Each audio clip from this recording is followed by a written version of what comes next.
The hidden traps of the mind. Cognitive biases and the mechanisms of self-deception. Introduction. Take a moment to think. How many decisions have you made today, from the moment you woke up until now?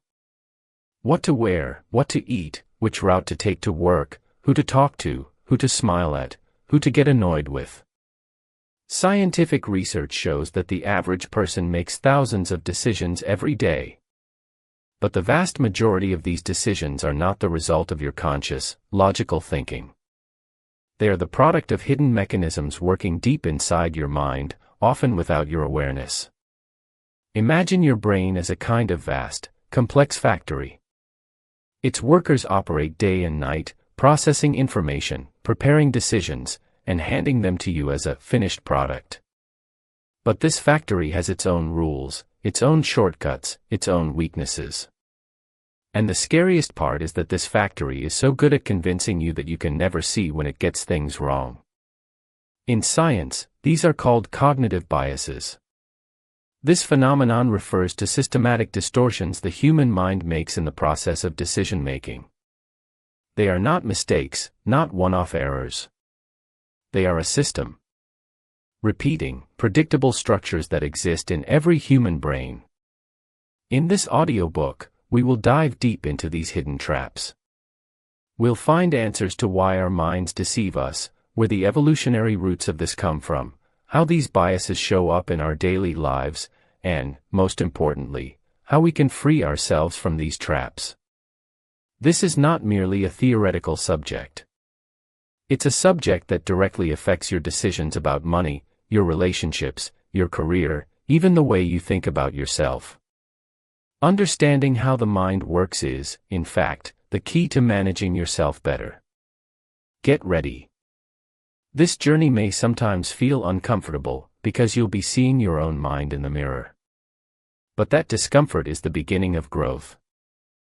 Part 1. Why does our mind deceive us? To understand this, we first need to ask a question: if cognitive biases are so harmful, why hasn't evolution eliminated them? Why, over millions of years, hasn't the human brain corrected these errors? The answer is simple, but unexpected, because these biases are not actually errors. They formed as effective strategies for survival. Imagine you're a person living in the Stone Age. You're walking through a forest and suddenly see movement among the bushes. Your brain faces two choices. The first choice: stop, analyze the information, think about whether this is really a predator or just the wind, make a logical decision. The second choice: run immediately, don't ask questions. If you choose the first path and it really is a tiger, you're already dead. If you choose the second path and it's just the wind, you've lost a little time, but you're alive. From an evolutionary standpoint, a fast, imperfect decision beats a slow, perfect one, because for survival, speed matters, accuracy is secondary. This logic created shortcut systems in our brains. The scientist Daniel Kahneman calls these System 1 and System 2. System 1 is fast, automatic, intuitive thinking. You don't control it, it just runs on its own. Adding two numbers, recognizing a face, sensing danger, these are all the work of System 1. System 2, on the other hand, is slow, logical, effortful thinking. Solving a complex math problem, learning a new language, strategic planning, that's the domain of System 2. The problem is that System 1 always kicks in, even when it's not needed. And we often think we're reasoning with System 2, when in reality we're simply justifying the fast decision System 1 already made. Cognitive biases are born exactly at this point.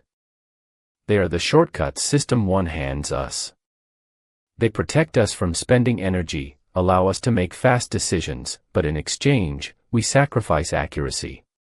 In the modern world, these shortcuts often work against us. Because modern problems are not Stone Age problems. When you're making an investment decision, building a long-term relationship, or choosing a career, you're using brain mechanisms designed to help you flee from a tiger. And this can lead to tragic mistakes. Let's emphasize this once more. Does this mean these biases make you stupid? Absolutely not. Even the smartest, most educated people fall into these traps. In fact, some studies show that highly intelligent people find it harder to see their own biases because they trust their own logical reasoning more. This phenomenon is sometimes called sophisticated belief defense. A smart person can back up their initial, intuitive conclusion with more complex, more convincing arguments, but those arguments themselves are constructed after the fact, not the real reason. Understanding that intelligence provides no armor against these traps is, in itself, a significant realization. To understand this more clearly, let's look at another example. You're driving a car and suddenly a car stops in front of you. Your foot hits the brake pedal within milliseconds, without thinking. That's the work of System 1, fast, automatic, requiring no training. Now think about solving a complex mathematical equation. That's a step-by-step, careful, effortful process. That's the work of System 2. The problem is that people often make complex, emotional, or social decisions with System 1 too, as if they were simple reflex matters. Who to trust, which job to accept, who to marry, these are decisions that require deep analysis, but they're often made in a matter of seconds, based on feeling, and only then does System 2 kick in, not to change the decision, but to justify it. Psychologist Jonathan Haidt explains this phenomenon with the elephant and rider metaphor. Imagine your mind is an elephant, and your conscious, logical thinking is a small rider sitting on the elephant's back. The rider feels like they're steering the elephant, but in reality, the elephant goes wherever it wants to go. The rider's real job is to explain the direction the elephant is already heading, to dress it up in logical clothing. This metaphor is powerful because it shows us that logic is not the primary force governing human decisions. It's often just a propagandist, a vehicle for selling an already made decision to ourselves and to others. Part 2, Confirmation Bias, Seeing What You Want to See. Softly, imagine you believe in a certain political party. One day online, you see two articles. One supports your view, the other claims the opposite. Which one do you read more carefully? Which one do you trust more? Which one do you share with your friends? For most people, the answer is obvious, the one that supports their view. This is called confirmation bias. It's the mind's tendency to search for, accept, and remember information that supports what we already believe, while rejecting or forgetting information that contradicts it. The power of this bias lies in its invisibility. You can never catch yourself thinking, I'm only looking for information that proves me right. On the contrary, you believe you're being objective, examining the facts, making an intelligent decision. But in reality, your mind has already reached a conclusion, and now it's simply gathering material to prove that conclusion. A classic example of this was shown in an experiment conducted by psychologist Peter Wason in the 1960s. Participants were shown a sequence of three numbers, 2, 4, 6, and were asked to figure out the rule the sequence was based on. Participants could propose other sequences to test their hypotheses. Most people proposed a hypothesis like even numbers, increasing by 2 each time, and to confirm it, they suggested sequences like 8, 10, 12. Naturally, this also got a yes answer. But the actual rule was simpler, just increasing numbers. Most of the participants never proposed examples that could disprove their hypothesis. They only ran tests that confirmed what they already believed, and for that reason, they failed to find the correct rule. This experiment teaches us a powerful lesson. The human mind doesn't naturally operate on the question, am I right, but on the question, how can I prove that I'm right? This difference seems small, but the gap in outcomes is enormous. Now let's bring this into everyday life. You hire an employee. In the first interview, you form a good impression of them. In the following months, you pay more attention to their successes, and you view their mistakes as minor details. Why? Because you've already concluded, this is a good employee, and now your mind is collecting evidence to confirm it. Or you believe in a certain health method, say, a particular diet. After you start following this diet, you feel good, and every time you read a positive article about it, you say, "See, I'm doing it right," but you ignore, or dismiss as baseless, scientific studies examining its harmful sides. This bias is further reinforced on social media. Algorithms show you more of the same type of content based on what you watch, like, and share. This creates a phenomenon called the echo chamber effect. You live in an endless echo of the beliefs you already hold, while opposing views are almost entirely removed from your field of view. So how can you guard against this bias? The first step is accepting that it exists. The second step is consciously asking yourself, if I didn't believe this, how would I look at this evidence? This simple question stops your mind for a moment and allows for a more objective assessment. The third strategy is the devil's advocate principle. Ask yourself, what's the strongest argument against my view? What argument would the smartest person make against me on this topic? This question forces you to seek out the weak points of your own belief, rather than confirming it. A subtler form of this bias is selective memory. When our minds recall past events, they more easily retrieve memories that align with our current beliefs, while memories that don't fit are gradually forgotten or distorted. For example, if a person holds the belief, "I have always failed," their mind will more easily recall memories of failure, while evaluating memories of success as coincidence or simply forgetting them. Over time, this process leads a person to form an entirely distorted narrative about their own past. This bias also causes major problems in scientific research. Because researchers are eager to prove their hypotheses, they sometimes unconsciously design their experiments in ways that produce the results they expect. That's why modern science has developed blind and double-blind experimental methods, precisely to prevent a researcher's own confirmation bias from affecting the results. This bias also plays a strong role in journalism and media.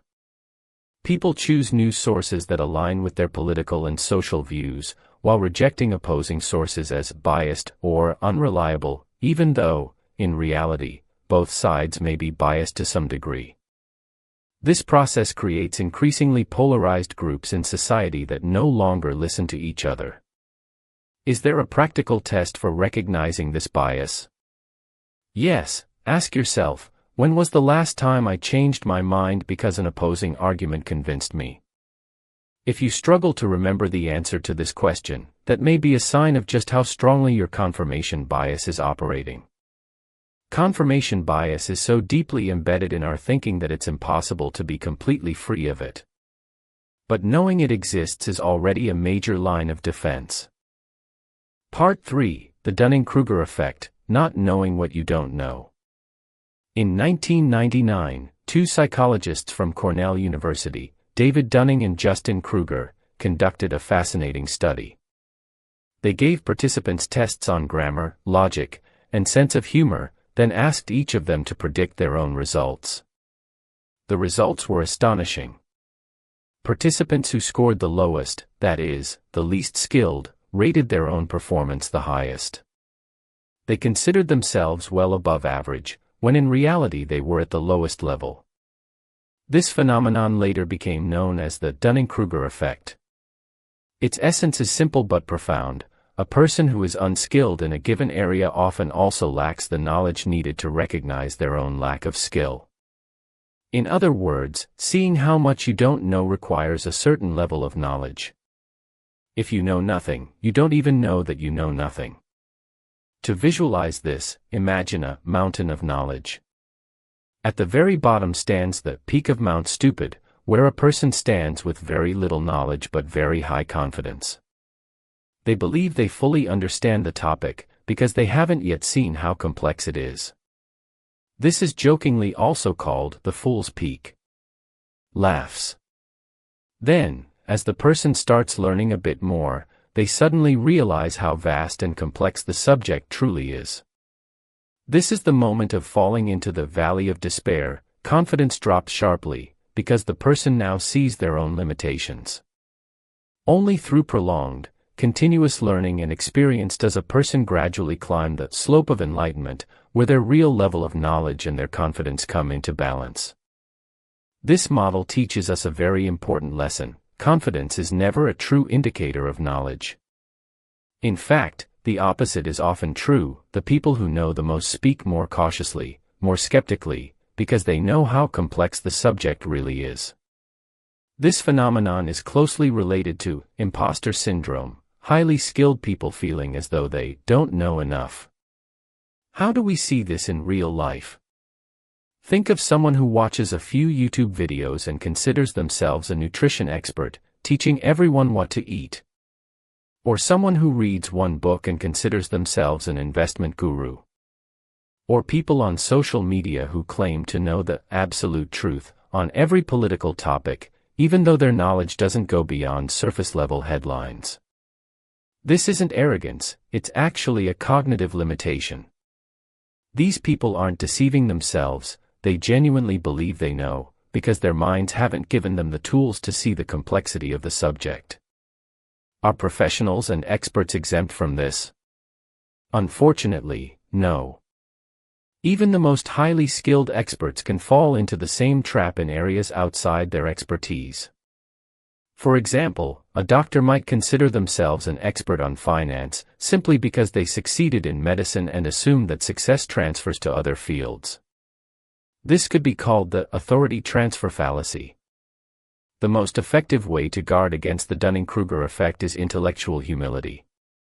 This doesn't mean saying, "I know nothing," it means adopting the position, "There are limits to what I know, and I must constantly work to expand those limits." As a practical step, regularly ask yourself, how deeply have I actually studied this topic?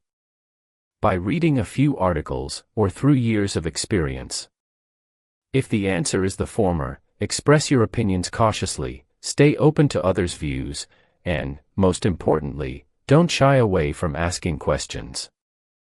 Asking questions is not weakness, it is, in fact, a sign of real knowledge. There's another interesting side to this effect. It shows up not only at the individual level, but at the team and organizational level as well. When a team can't accurately assess how complex their project is, they often make overly optimistic predictions like, "We'll finish this in a month," and then, when they hit real-world difficulties, the project drags on for months, even years. In the programming world, this is jokingly called programmer time. A task predicted to take 2 days often really takes 2 weeks, precisely because the full picture of complexity isn't visible at the start. Interestingly, the reverse side of the Dunning-Kruger effect also exists, sometimes conflated with imposter syndrome, though technically distinct. Highly skilled people often underestimate their own abilities, because they know more in their field and therefore see more clearly how broad and complex the subject really is. They also assume that if something comes easily to them, it must come easily to others too, which leads them to consider their own skills ordinary. When we think about these two phenomena together, a fascinating picture emerges. People who know little speak with excessive confidence, while people who know a lot speak with doubt and caution. In social settings, especially in public debates, this often causes loud, self-assured but shallow knowledge people to appear more convincing, while deeply knowledgeable people stay in the background, because they aren't afraid to admit the limits of their knowledge. Part 4: Loss Aversion and Resistance to Change. Now let's ask a question. Imagine you're offered 2 choices. In the first choice, you will win 500 manats with 100% certainty. In the second choice, you have a 50% chance of winning 1,000 manats, but a 50% chance of winning nothing. Mathematically, both choices have the same expected value, 500 manats. But most people choose the first, safe option. Now let's consider another scenario. You're told you've already lost 1,000 manats. Now you're offered 2 choices. In the first choice, you will lose 500 manats with 100% certainty. In the second choice, you have a 50% chance of losing nothing, but a 50% chance of losing an additional 500 manats. Mathematically, again, both choices have the same expected value. But this time, most people choose the second, riskier option, because they want a chance to avoid the loss entirely, even if it means risking an even bigger loss. This phenomenon is called loss aversion. It's a core component of prospect theory, developed by Kahneman and Amos Tversky. According to this theory, the psychological weight of a loss is roughly twice as powerful for people as the psychological joy of an equivalent gain. In other words, losing 100 manats creates a stronger emotional impact than gaining 100 manats. This makes evolutionary sense. In the Stone Age, losing a resource, food, shelter, an ally, meant a life-threatening situation. That's why our minds became overly sensitive to losses.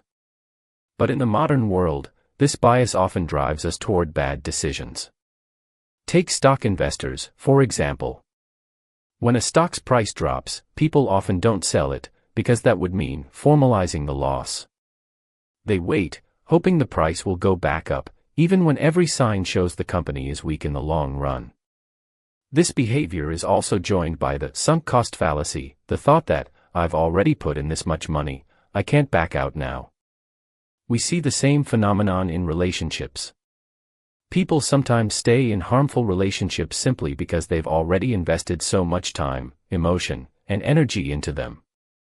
The thought, I've already been in this relationship for 5 years, I can't leave now, is, in fact, sacrificing future happiness for a past investment. Loss aversion is also closely tied to status quo bias, the tendency of people to avoid change and maintain the current situation. A new job offer, moving to a new city, forming a new habit, all of these involve unknown risks, while the current situation feels safe, even if it's objectively not optimal. So how can we manage this bias? The first step is to shift decisions out of the loss frame and into the opportunity cost frame.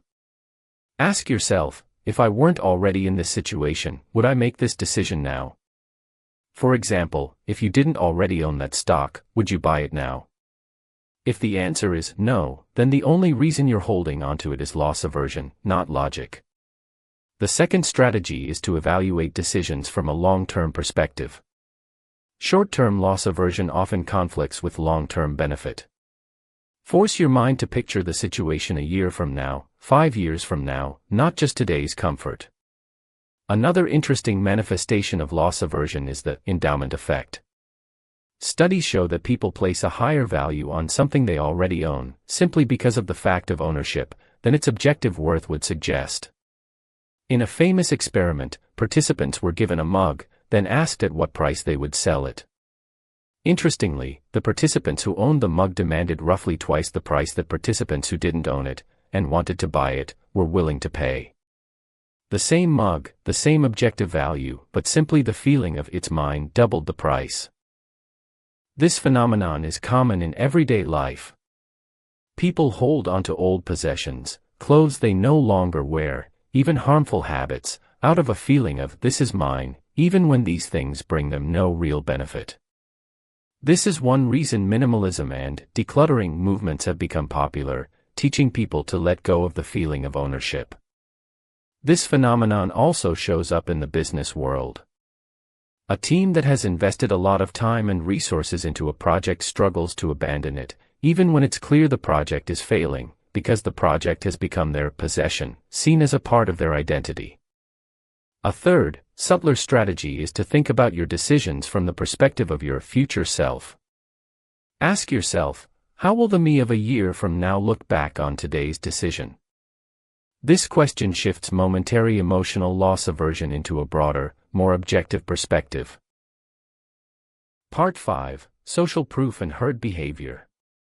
Picture 2 doors in front of a restaurant. One has a long line, the other is completely empty.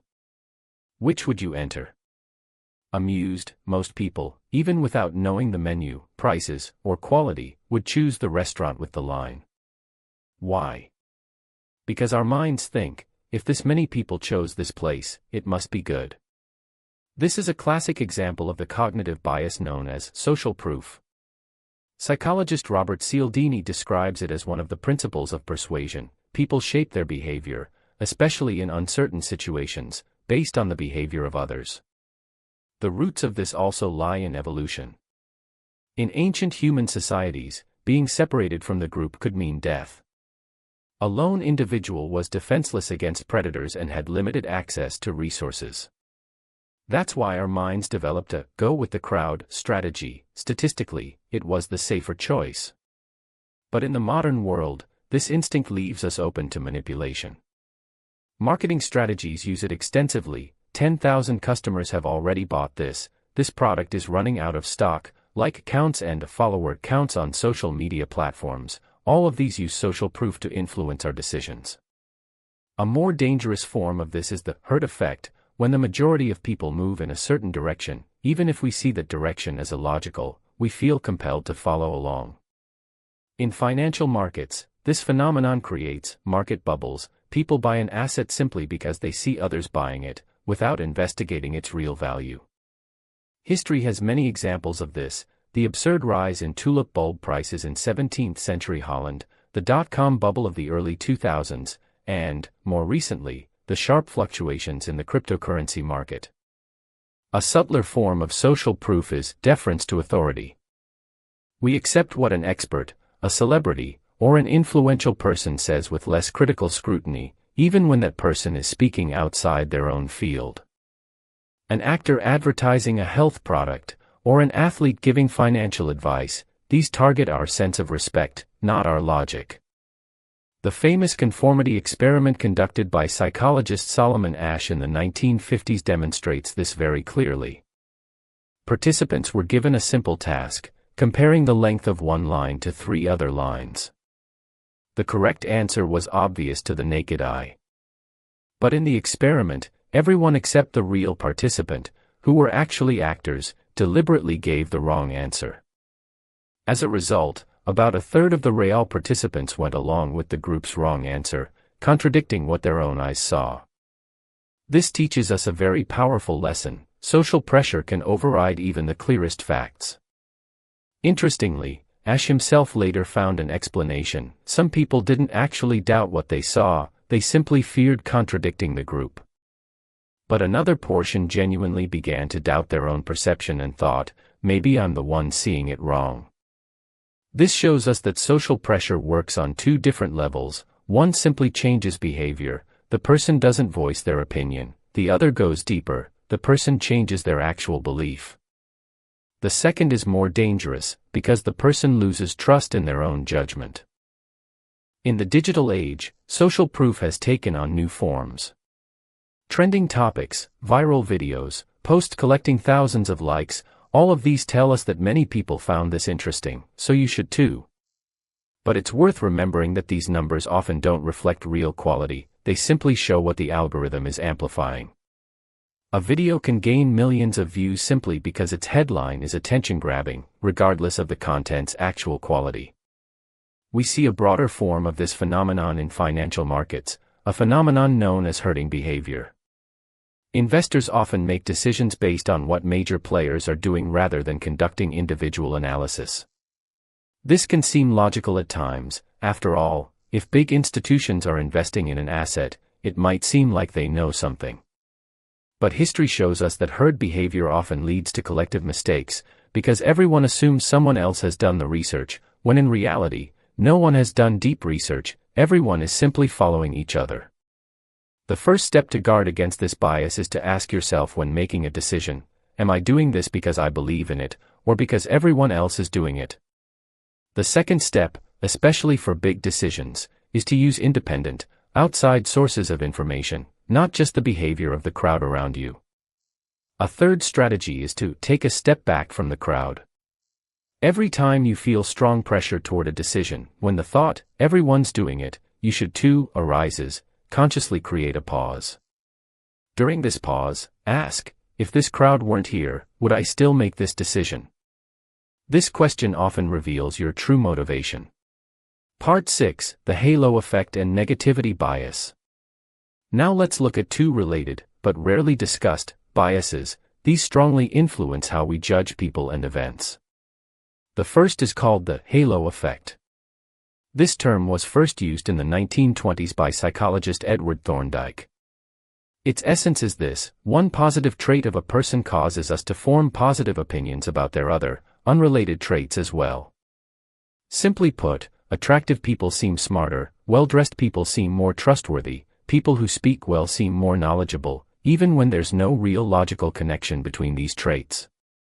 Thorndike himself discovered this in a study conducted among military officers.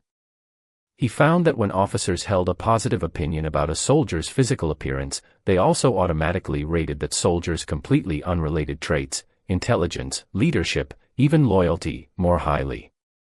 This effect shows up everywhere in the modern world. In job interviews, attractive candidates, even with equal skills, have a higher chance of being hired. In courtrooms, studies show that attractive defendants statistically receive lighter sentences.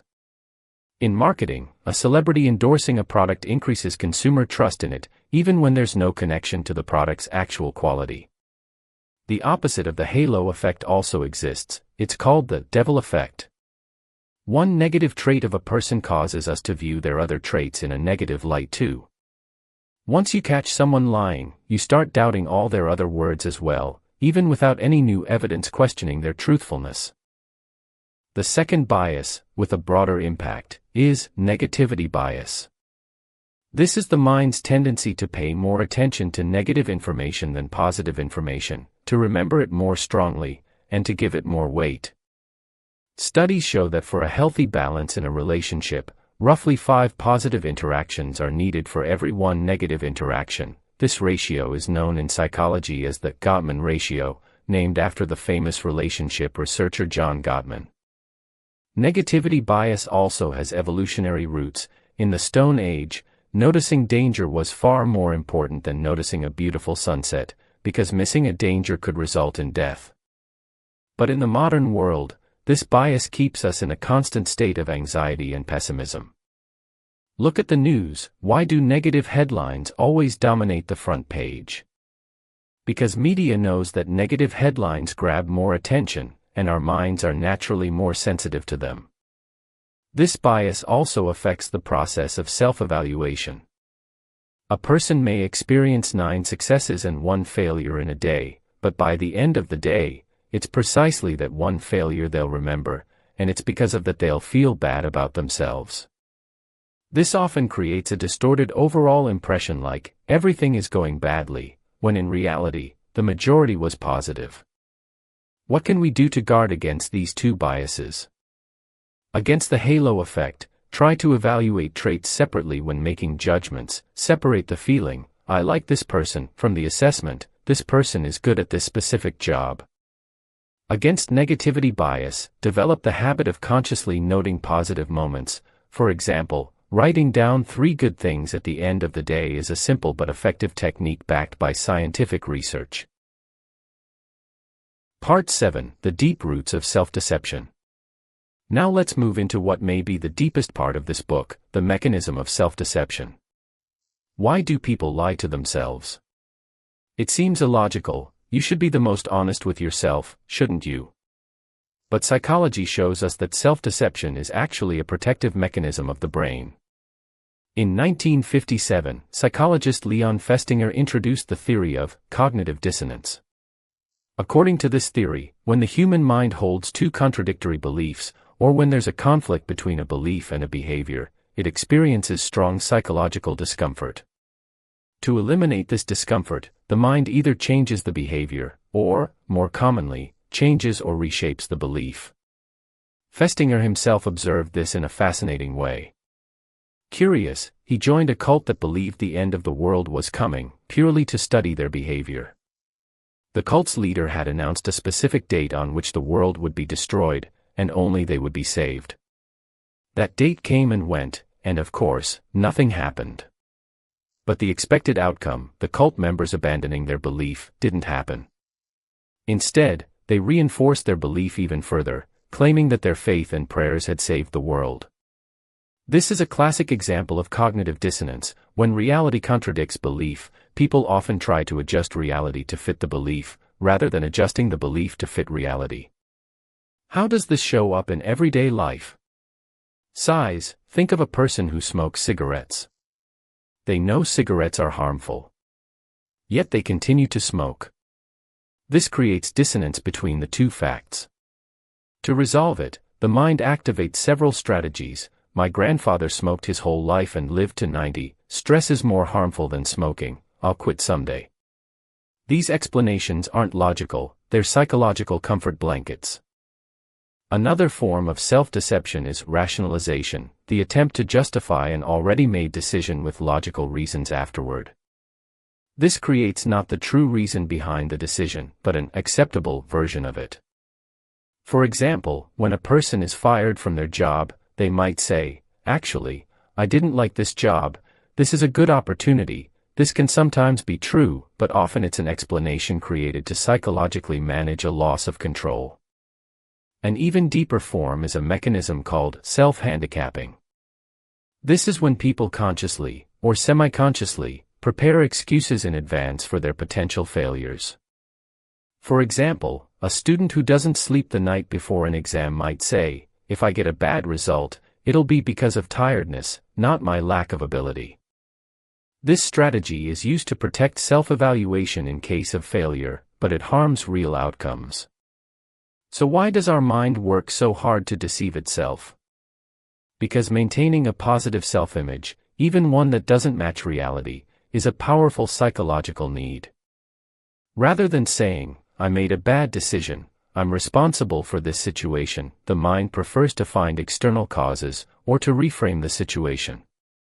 This brings us to a very important truth: self-deception brings comfort in the short term, but in the long term, it's the biggest enemy of growth.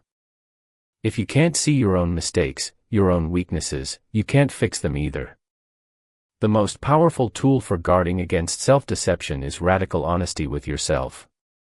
This doesn't mean self-criticism, it means simply accepting reality as it is, neither better nor worse.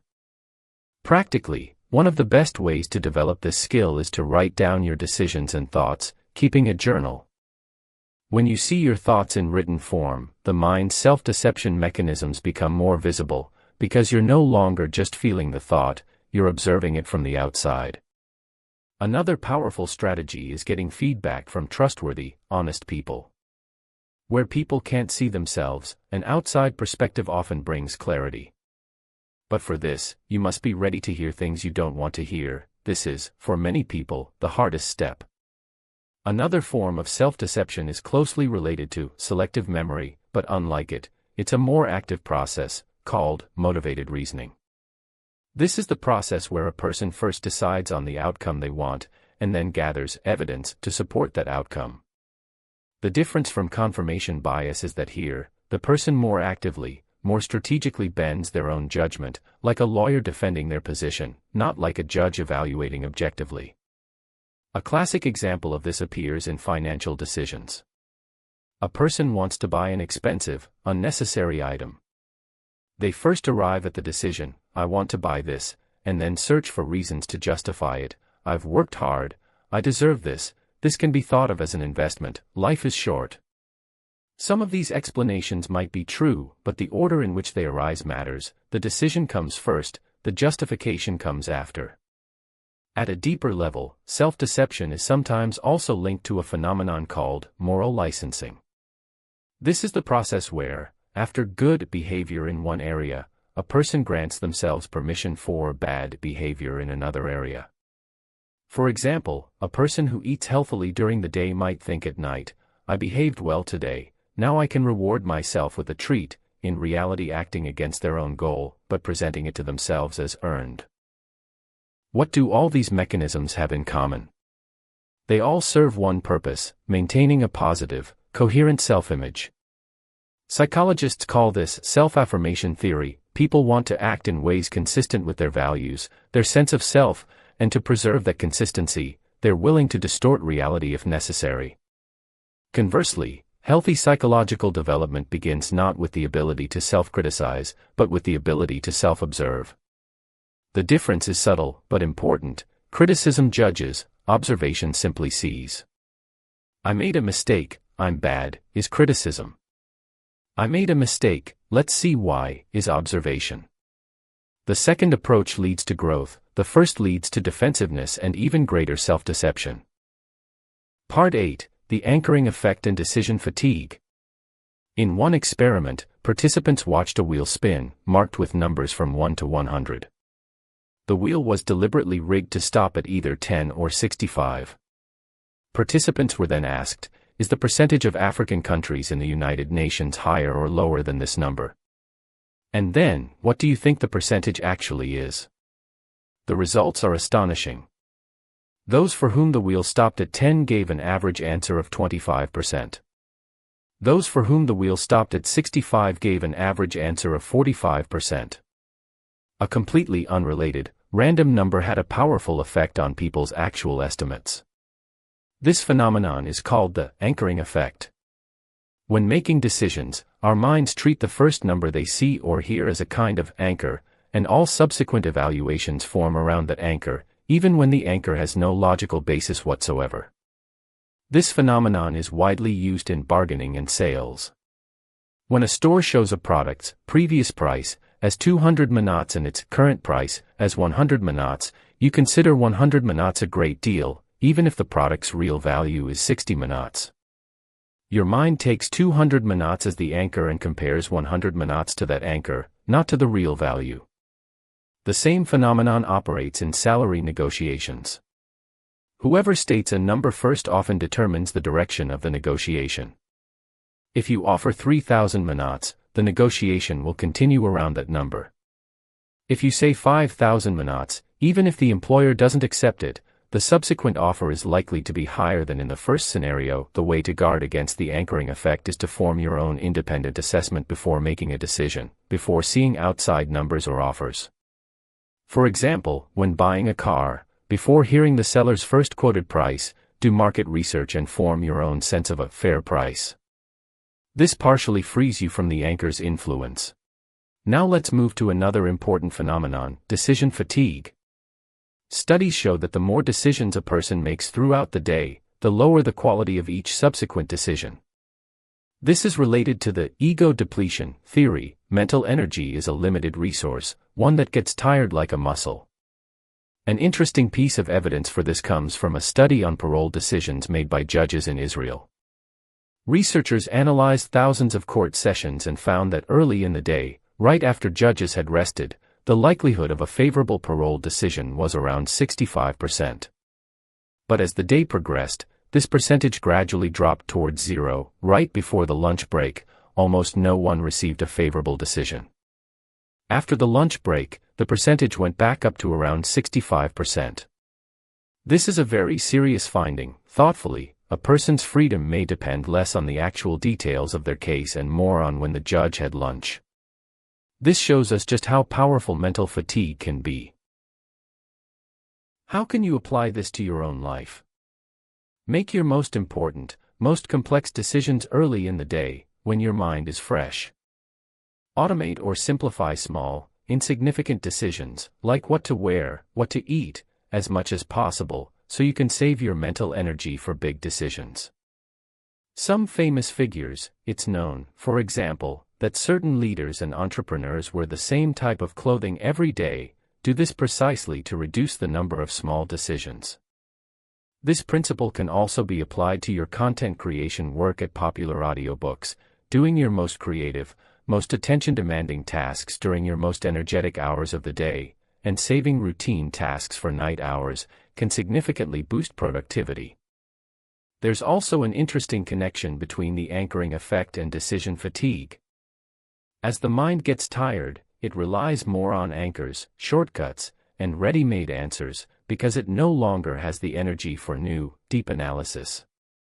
This means decisions made at the end of the day aren't just lower quality, they're also more exposed to the influence of cognitive biases. This creates a kind of domino effect. One bias reinforces another. The more tired the mind gets, the more it turns to its natural shortcuts, its old habits.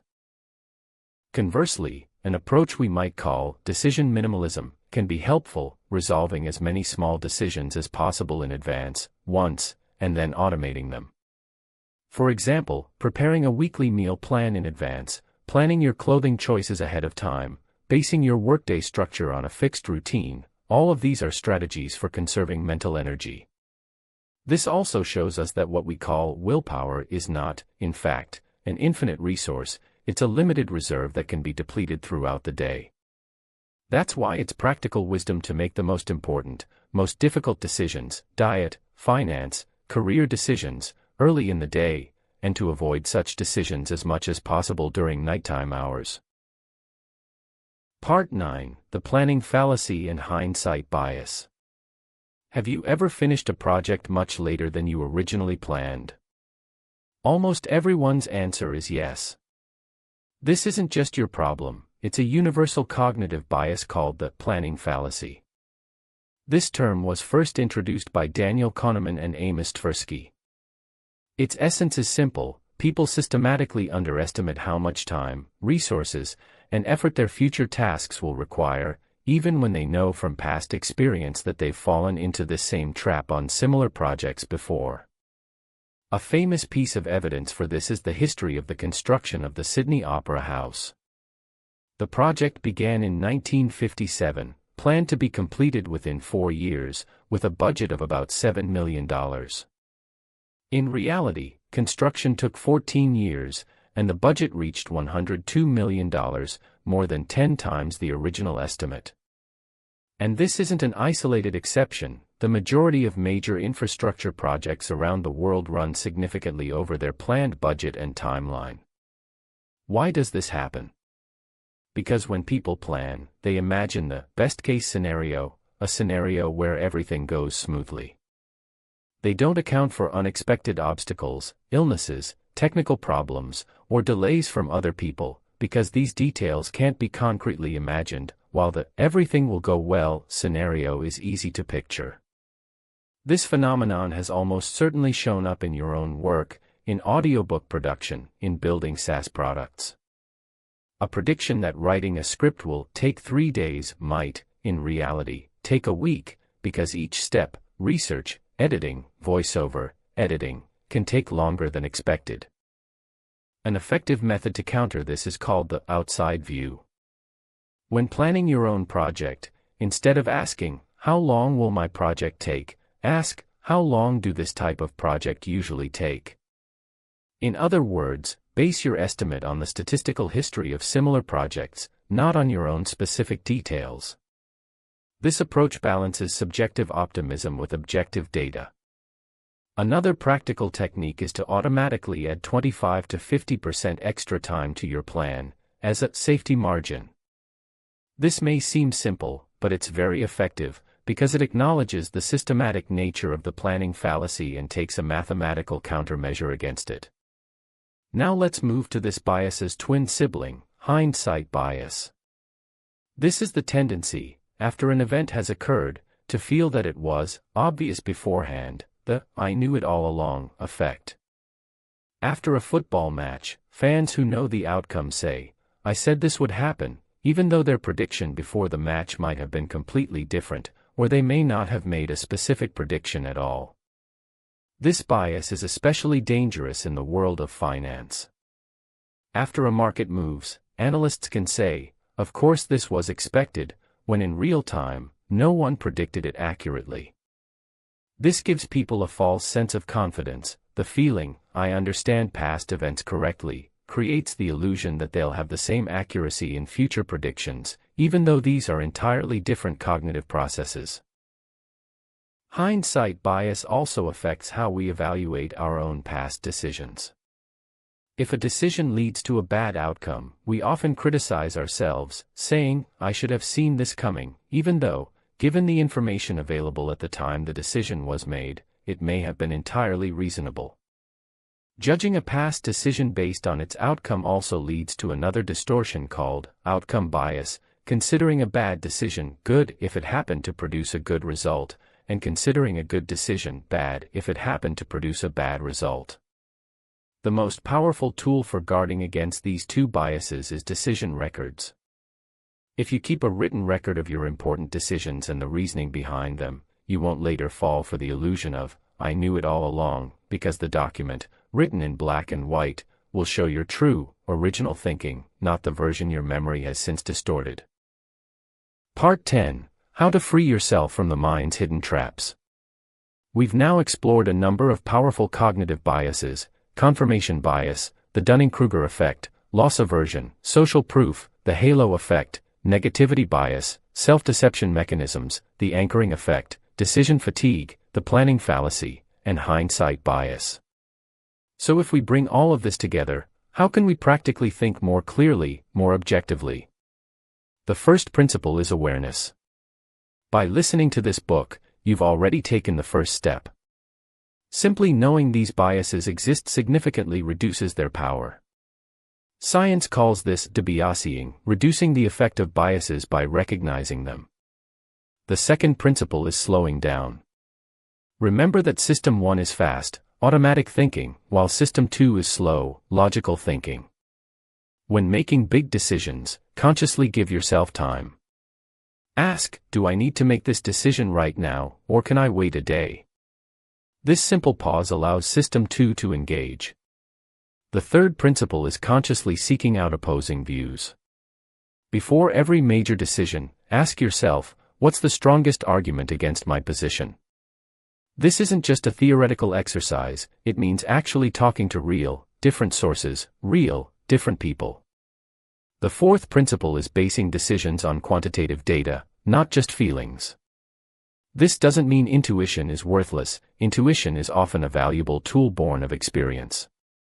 But for big, hard-to-reverse decisions, objective data needs to be balanced with feeling. The fifth principle is running small experiments. Instead of implementing big decisions immediately and completely, testing them in small steps allows you to gather real results. This is especially effective in combating status quo bias. A small change creates less fear than a big one, but when it shows positive results, it builds the confidence to continue. The sixth principle is developing an inner voice that is self-critical, but also self-loving. This may sound contradictory, but it's actually the healthiest position. You need to see your own mistakes, but you should do it in order to learn, not to punish yourself. Putting yourself down doesn't increase honesty. On the contrary, it pushes a person into a more defensive stance and further reinforces self-deception. The seventh principle is choosing your community and environment carefully. The way of thinking of the people you spend time with also influences your own thinking. If you're surrounded only by people who confirm your views, your confirmation bias will grow stronger. But if you surround yourself with people open to different perspectives and constructive criticism, your thinking will become more flexible, more accurate. Finally, perhaps the most important principle is this: aim for progress, not perfection. You can never be completely free of cognitive biases, that's part of being human. But you can continually become a better, more attentive, more honest thinker. This is a lifelong journey, not a destination. How can you practically integrate these principles into your life? One suggestion: once a week, develop a habit you could call a decision journal. Write down the 3 most important decisions you made that week, then for each one, ask yourself, which biases might have been at play when I made this decision? Did I search for enough opposing views? Did I act out of loss aversion, or out of a real opportunity? Over time, this simple exercise will significantly strengthen your ability to recognize your own patterns of thought. Another practical tool is the October 10th 10 rule. When facing a big decision, ask yourself, how will the outcome of this decision feel in 10 minutes? In 10 months? In 10 years? This question shifts momentary emotional pressure into a broader time perspective, and often makes the true significance of the decision clearer. It's also useful to recognize your own bias profile. Every person has certain biases they're more prone to than others. Some people are more exposed to loss aversion in money matters, while others are more prone to confirmation bias in relationships. Recognizing your own weak points allows you to be especially careful in those areas. Finally, remember that this knowledge is valuable not only for your own decisions, but for understanding others too. The next time someone makes a decision that seems strange or illogical to you, or insists on an unconvincing opinion, try to see it not as foolishness, but as a manifestation of the universal mechanisms of the human mind. This understanding will make you not only more patient and empathetic toward yourself, but toward the people around you as well. Conclusion. In this audiobook, we've examined the hidden architecture of our minds. We've seen that our brains are not perfect logic machines, they are systems shaped over millions of years of evolution to survive, operating on fast, but often imprecise, shortcuts. Confirmation bias shows us what we want to see. The Dunning-Kruger effect shows us our own ignorance of our ignorance. Loss aversion pushes us toward irrational decisions. Social proof pulls us along with the crowd. The halo effect makes us see everything as positive because of one positive trait, while negativity bias makes us weigh bad moments more heavily than good ones. The anchoring effect contaminates our judgments with irrelevant numbers, while decision fatigue lowers the quality of our judgment by the end of the day. Self-deception protects us even from ourselves, but this protection, in fact, blocks our own growth. This knowledge gives you an advantage. Now you can see these traps, in yourself, and in others. This can make you a more critical thinker, a more honest, wiser person. But remember, this knowledge only carries power when it's applied. Simply knowing is not enough, you need to take action. The next time you stand before a big decision, pause for a moment and ask yourself, is this my own reasoning, or a trick my mind is playing on me? This simple question can change the course of your life. The greatest strength of the mind lies in its ability to recognize its own limitations. And that ability is in your hands. Thank you for listening to this audiobook. If you found this content helpful, don't forget to subscribe to the channel, because we'll be back with more deep, practical topics like this one.